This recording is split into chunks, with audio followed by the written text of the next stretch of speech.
The plan I had for my life seemed to be working out. My husband at the time and I wanted to start a family right away, and then got pregnant with Wyatt. And when Wyatt was about 4 months old, my husband at the time suddenly picked up and left, and I found out that he was having an affair with a woman named Rachel Edwards. And as soon as I found out about the affair, I filed for divorce. I had heard some rumors about her, rumors that she didn't have custody of her own children, and that really, obviously was a big red flag. But when I would drop Wyatt off with his dad, she would be there with her kids, so it didn't make any sense to me.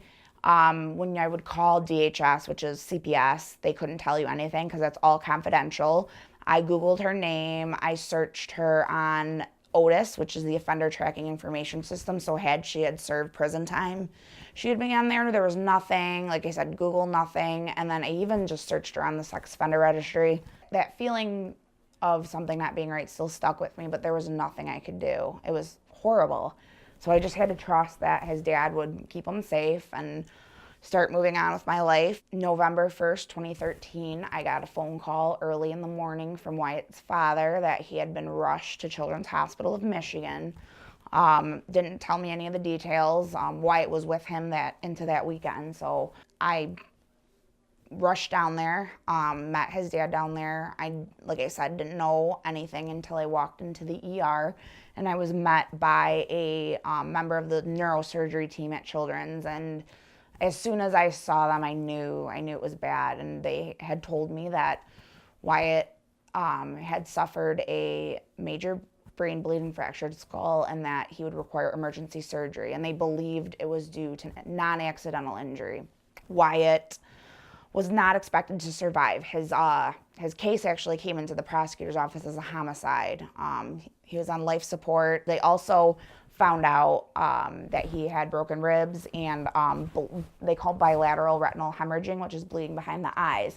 So the retina is detached. So that's an indicator of what they call shaken baby syndrome. We were in the hospital for 2 months, and obviously he did survive. And once the police got involved, they told me that Rachel Edwards, this woman my ex-husband had been with, had in fact been charged before of child abuse. She was charged and convicted. I couldn't believe that somebody who had done such horrible things to another child was able to get their hands on my child and almost kill him.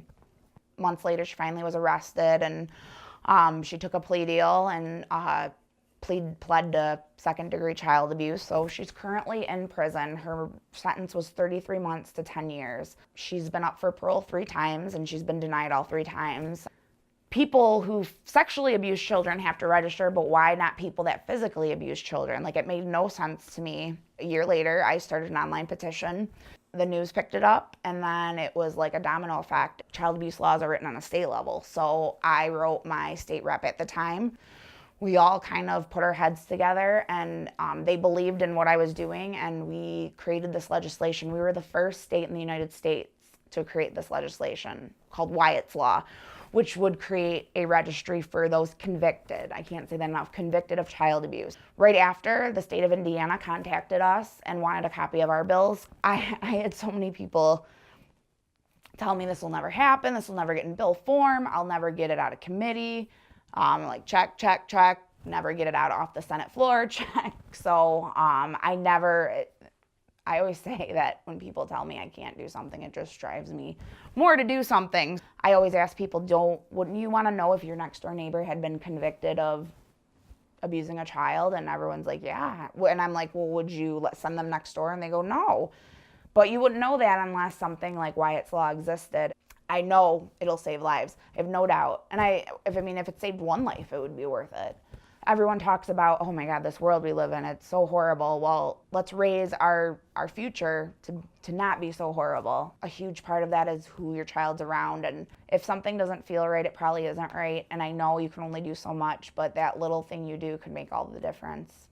Abuse happens anywhere and to anyone. I come from a good family, and I thought I was marrying a great guy. I mean, everyone thought he was a great guy. Things happen, and abuse happens in the rich, in the poor, in the middle class. There's no necessarily any set profile for it.